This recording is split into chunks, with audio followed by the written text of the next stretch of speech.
morning, afternoon, or evening, wherever you're at, ladies and gents. I am Kure Isagami, your resident tinkerer and Medarotter, and this is the Medarot News Network, bringing you all the latest developments and happenings with our favorite pet fighting robot series. Well, now as we officially segue our way into week 2 of the scientific railgun collaboration, it looks like things are most certainly amping up in terms of the events, the rewards, and more or less everything else in between as well. This first week's event was actually quite easy, if I'm being entirely honest, not necessarily on the fact that it was a milestone-based event, but also I felt the reward versus effort was definitely there this time around on a much easier to farm point, not just from a veteran perspective, but also trying to look out for the rookies and the new players joining in.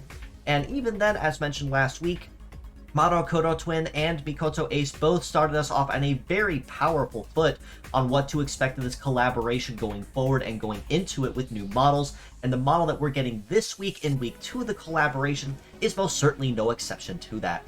That being said, let's go ahead and jump right into what was announced for this week, starting of course with the highlighted gotcha banners. This week, the main model we're getting to start us off with the collab is TKR03 Queen Honey, which was actually taking a step over, and we're going to get Accelerator next week as the 02 model. But highlighting Queen Honey this week, she is sporting a new skill called Panic, with arms of Level Drain and Confusion, with biped legs and the leg ability of Carrier. Now, to explain Panic briefly, it is a relatively new skill, but it doesn't really change anything as to how it behaves, because it uses behaviors we already know. If you are attacking a foe in their heat phase, you essentially inflict them with Slip. But if you catch them in their cooldown phase instead, you instead slap them with Metaphor Seal. So it's kind of a two conditional alternative debuff that you can apply that you can use more than once to apply multiple debuffs. So very interesting to see how that skill will play out in terms of what we'll be seeing in competitive meta going forward. In addition to her, as fully expected last week with the paid skins that were released and teased as well, we will be seeing the return of GBV02 Shushu Pop 2 with a kit of Dominion, Blow Away, Spark Strike, Wheeled Legs, and the leg ability of Auto Charge.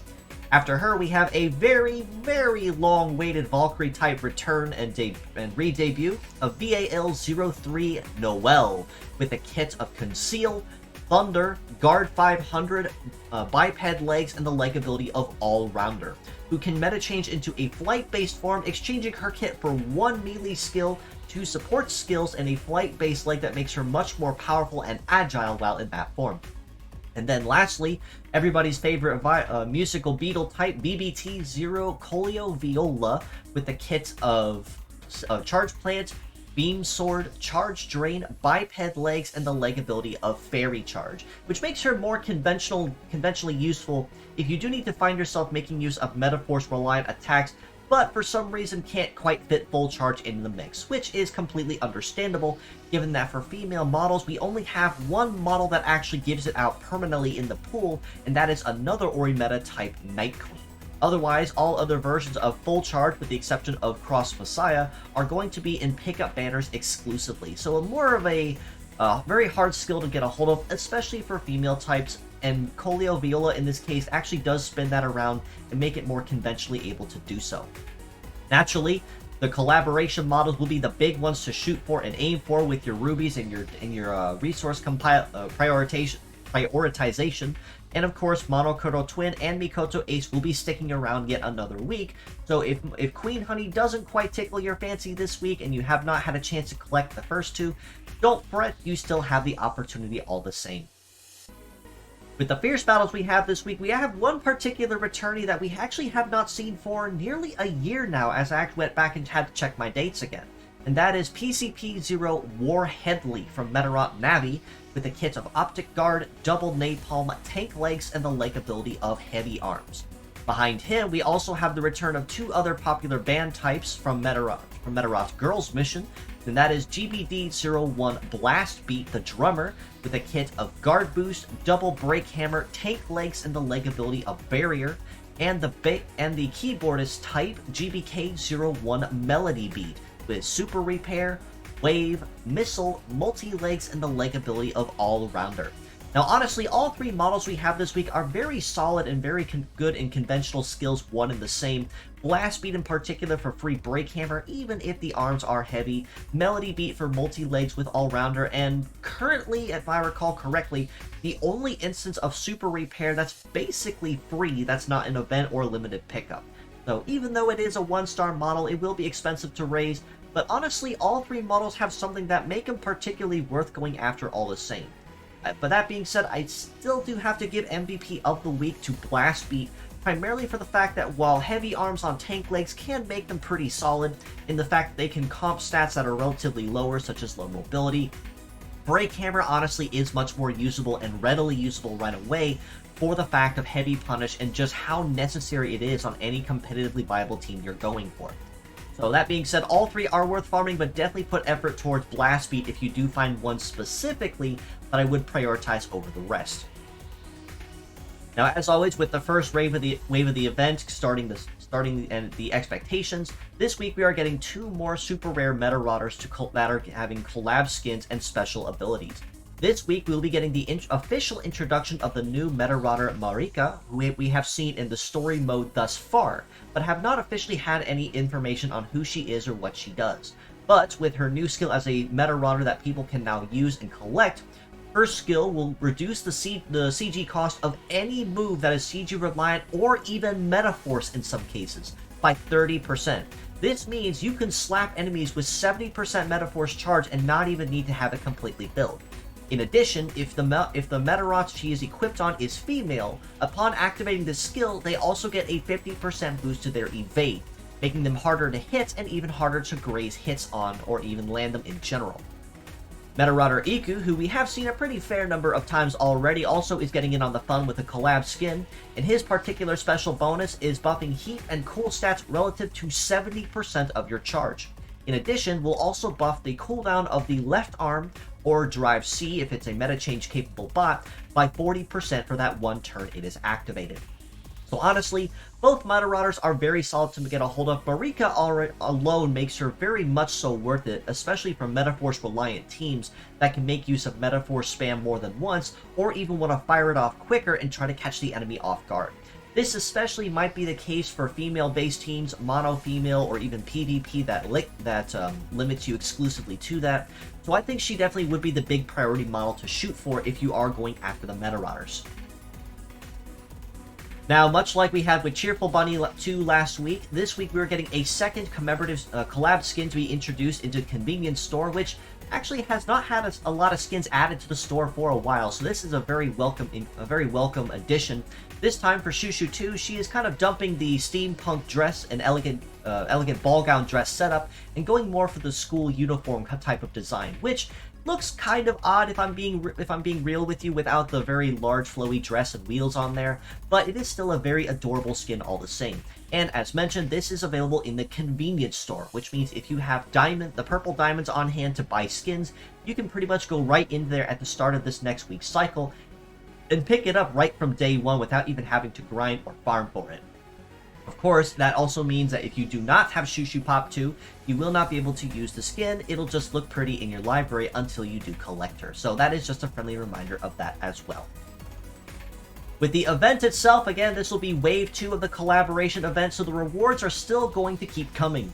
This time around, for the start of Wave 2, we will have access to new rewards, such as Medarot Anise from Medarot 8, and a collab skin and the R-ranked Medarot, which means she is basically one you can collect pretty easily and relatively easily through the event just by participating. In addition, you can also earn a second commemorative medal, the Schema medal, which is a assist nature with a mastery in melee, shooting, and setup, and a leg mastery in biped, sea, and flight.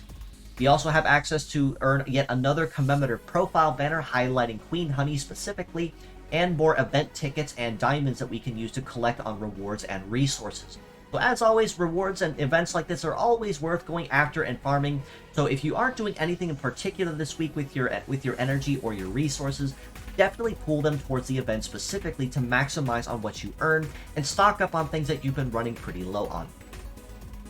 That being said, the way the Wave 2 event will be running instead will be ticket based, which means mixed parts are encouraged. So instead of using, say, Shushu Pop 2, Cheerful Bun 2, Noel, or Colio Viola as the pure sets they are, you instead want to maximize your bonuses by splitting the parts across the team. So that means, for instance, Shushu Pop 2's head on one bot, legs on a second, arms on a third. Same can be said for Queen Honey if you want that +3 bonus on the gold tickets, +1 if you manage to collect Mikoto Ace or Monokuro Twin, and same can be said with the SR and R rank Medarotters earned thus far through the event. And that being said, for that very reason, if you've collected at least one bot and one Medarotter to the event already, I think you will have a pretty easy time farming it all around and in general. So definitely worth going after in that respect, just to make sure that you farm for it. That being said, for the rest of the bonuses, Cross Messiah will give you a +2 per part equipped on the team for that total bonus of tickets for the tickets offered. The Fierce Battles, Blast Beat, Melody Beat, and War Headley will give you a +1. SR Medarotter Hisaki, Arase, Hisaki, or Iku will give you a +3 bonus each respectively, while the N or rare rank versions of those three and Anis will only give you a +2 or a +1, depending on and relative on the rarity of that Medarotter you're using. So again, this event is mixed parts encouraged. Definitely split your parts out and maximize those bonuses. On the community front, we are still always looking for translators to assist us with any of our projects or ongoing endeavors. Currently, a lot of effort is being pushed toward Medarots 3 and 4, which are the big projects right now. Medarot 3 is still about 65-70% completed, but still has a lot of text that needs to be translated and cleaned. So if you are knowledgeable in coding or cleaning or Japanese and have some time on your hands, we would absolutely love to have your assistance with that so we can learn the stories of Medarots 3 and 4, or even future games like 5 or Navi, so we can actually learn to play these games and learn what exactly happened and not rely on context clues. Again, if you'd like to know more or even just jump in and help us out, reach out to me or join us in our Discord in the link provided below, and we can get you in touch with the right people to fill you in on what has been done and what still needs done up to this point. Now, with the weekly art highlights here on the MNN, of course, I do have to highlight this piece here by Twitter user and my good buddy Mono0, and of course has been doing this very nice pattern and consistency and routine for a while now, where they will draw the model that is being highlighted in this week's episode for the anime being aired. This week in particular is kind of a Medarot of the week with Brap, the ever-loved snowman type from Medarot 2, which is honestly kind of funny given that the English name is Snow Bro, but ironic because the model is actually female. Not quite sure what the whole dubbing situation was on that, but it's still a very well-loved and well-endeared model all the same.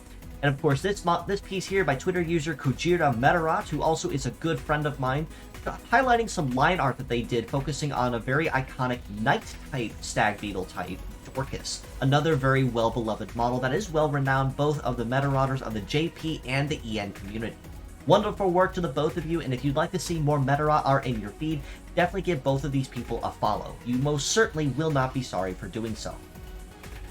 But with all that being said, I do believe that covers everything for this week's episode, and as always, I do appreciate you all for stopping by and the encouragement and support you've given me on top of that. I always appreciate and love hearing that you guys appreciate what I do for you. That being said, if you'd like to know more, you can follow us below on Facebook at the Medarot News Network page or the Metabots Forever community on there. You can also join us on Discord in our link provided in the comments below to keep an even closer ear to the ground on the action. This includes any new merchandise that's released, fan art, my weekly episodes, any new announcements or contests ongoing. And on the topic of contests, I actually did not put that slide in here because I honestly forgot to. But the Project Rising Beetle Discord server, the link provided below as mentioned, is hosting another Ori Meta contest. So we did have one just a few months ago, with no real limit or no real requirement on what was going on with the contest. But it was a lot of fun, and I did highlight all the honorable mentions and the art themselves in that stream on my birthday, actually, to when I announced the winner. So that was a lot of fun to see and enjoy, and we are hosting yet another one. The rules can be found in our Discord server in the announcements tab, but to kind of give you the TLDR of that, it will be having a motif prompt this time around, which means any designs that are submitted have to fall somewhere within this theme. And that theme, of course, with the heat kicking on and summer beginning here very, very soon, the theme is summer fun. Interpret that as broadly or as narrowly as you will, but that is the theme requirement for the contest that will be running all through July and partly through August. If you'd like to reach out to me personally, on the other hand, or even just stop in and say hello, you can reach out to me personally on Twitter at IsagamIKura. I leave my DMs open for this very specific reason, so don't be a stranger, feel free to stop in and say hi and hello, and I'll get back to you on that when I can. In addition, if you are a streamer or YouTuber and would love to collaborate or even make something happen in the future, I would absolutely love to do so.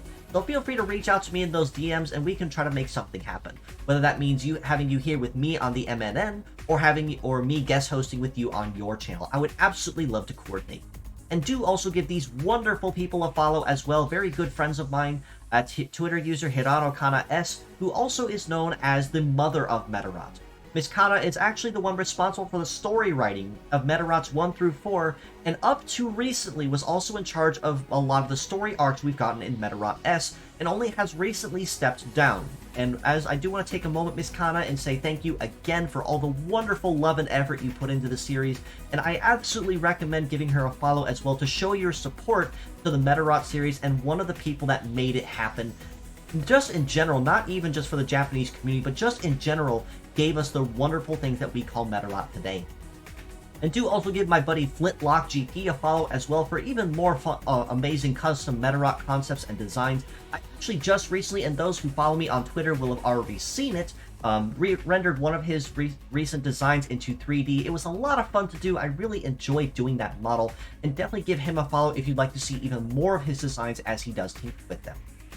But with all that being said, as always, and as I mentioned, that does cover everything, and I do appreciate you all for the effort and for the encouragement and support you've given me. And that being said, until next time, this is your host, Kura Itsugami of the Medarot News Network, signing out.